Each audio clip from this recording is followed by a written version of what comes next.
In this video, I'm giving you my delicious doctored white cake mix recipe. Hi, it's Karolyn. If you want to learn how to bake and decorate amazing cakes, then I would love for you to join me by hitting subscribe and the bell. If you want to skip the intro and get right into the video, there are chapters linked below. So I've been getting this question so much that I felt like I needed to make a video for you guys, and I'm showing you how to make my white cake mix recipe. Don't you hate when people say white? I said this in a video before, like Cool Whip from Family Guy. There's no H, but anyway. You are going to want to start with a box of white cake mix. Now, I prefer to use Betty Crocker. You can use other brands. I just find that I get the best result with Betty Crocker cake mix. Now, and if you see my other doctored cake mix recipes, you know what I'm gonna say. There is a recipe on the back of this box. Completely ignore it. Pretend there's nothing printed on the box. We are not adding these ingredients and other ingredients. We're not even adding oil. We're not adding butter. And people go crazy when when they're like, where's the butter? Where's the oil? Is it still gonna be moist? And it's still gonna be moist without it. So just get the box of cake mix. This is 450, wait, I can't see without my glasses. I have to hold it all the way out here. It's 460 grams. Also, all the tools and everything that I use is going to be linked in the description. So let's get started. All right, to start, I am preheating my oven to 350 degrees Fahrenheit. I have a convection oven, but for my doctored cake mix recipes, I choose not to use the fan. If you use the fan, you may need to reduce the baking time. In my oven on the bottom rack, I have 2 cookie sheets, and Sharon Zambito said years ago that helps to evenly distribute the heat. I don't think it's necessary in these newer ovens. However, I've been doing that for so long that I just continue to do that. You do not have to have those cookie sheets down there. To make this recipe, you're going to need 1 cup of granulated sugar, 1 cup of all-purpose flour, 1 cup of whole milk. You can use 1 or 2% in a pinch, but I prefer full-fat milk. 1 cup of full-fat sour cream. If you don't have sour cream, you can use full-fat Greek yogurt. 3 whole large eggs plus 1 extra egg yolk. I've recently just been adding 1 extra egg yolk per 3 eggs in my cake recipes. I like that it adds a little bit more fat and helps to keep the cake moist. And speaking of moist, I like to use Betty Crocker Super Moist Cake Mix. This is a white cake mix. It is 15.25 ounce box. And as always, my favorite, Wilton Clear Vanilla. It's my favorite. You can use any vanilla if you'd like or any other flavored extracts. To start, I'm going to add the entire cup of sugar and flour to the bowl and the entire bag of the cake mix. I'm going to put that on low and just stir it until it's all incorporated for about 10 to 15 seconds, and then grab the milk and slowly pour the milk into the bowl while it's mixing. And I'm going to continue mixing that for about 20 seconds until it is all incorporated like you see.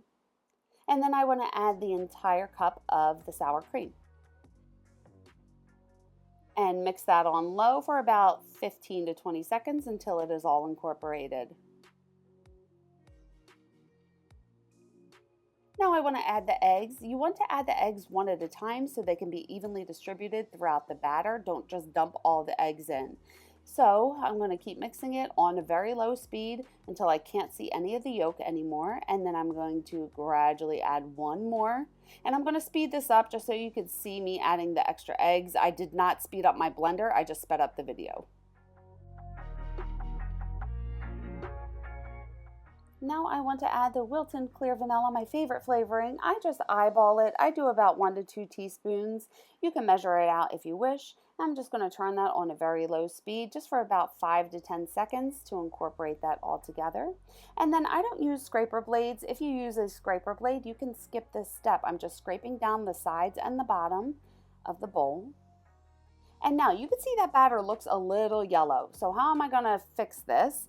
I'm gonna cancel out the yellow with a little bit of purple. If you look on the color wheel, you see that yellow is opposite of purple. So if you add a little bit of purple to the batter, it's gonna cancel out the yellow.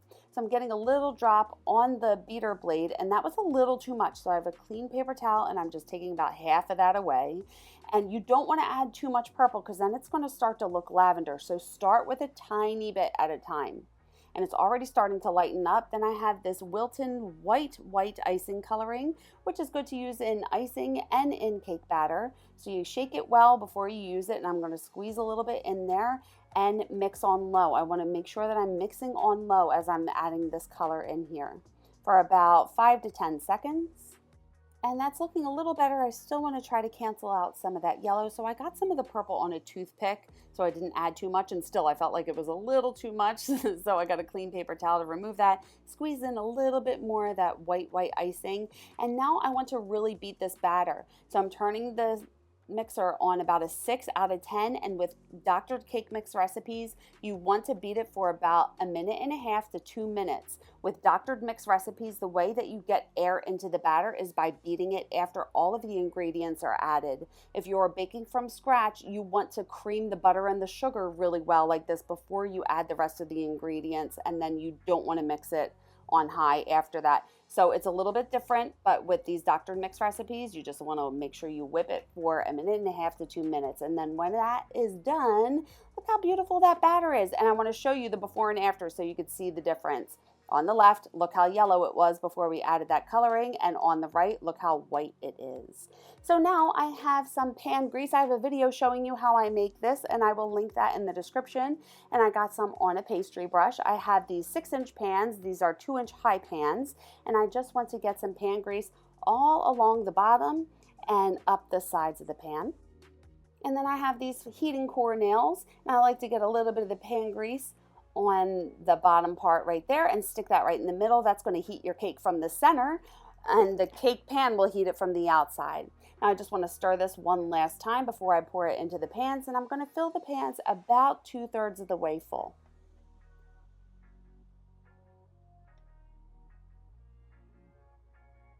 And good, let's stick that in the oven and make sure there is enough space around each pan so the air can circulate. And I'm going to bake that for about 45 minutes. And how long you bake it is going to depend on the size of your pans. But for these 6-inch pans, I checked it at 39 minutes, and look, it ended up being done. I'm glad that I checked it a little early. There's few crumbs sticking to that skewer, which means that it's done. Now, if you look at the top where it cracked, it looks like it's still soft and not baked. However, when I stick the skewer all the way in, it is coming out clean. So that is how I know that it's done. If you wait until those cracks or the top is completely cooked, then your cake may be a little dry.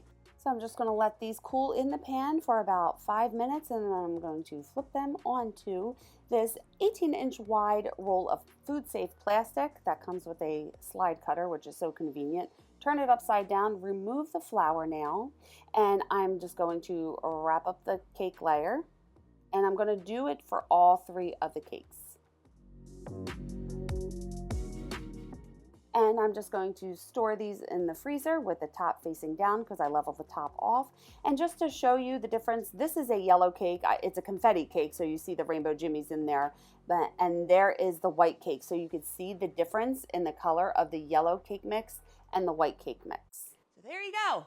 How simple was that? My delicious, moist white cake mix recipe. And listen, no shame in the doctored cake mix game. I think a lot of people actually use doctored mix recipes, and people are scared to admit it, but I'm not scared to admit it. People love it. I love it. It's simple and it's delicious.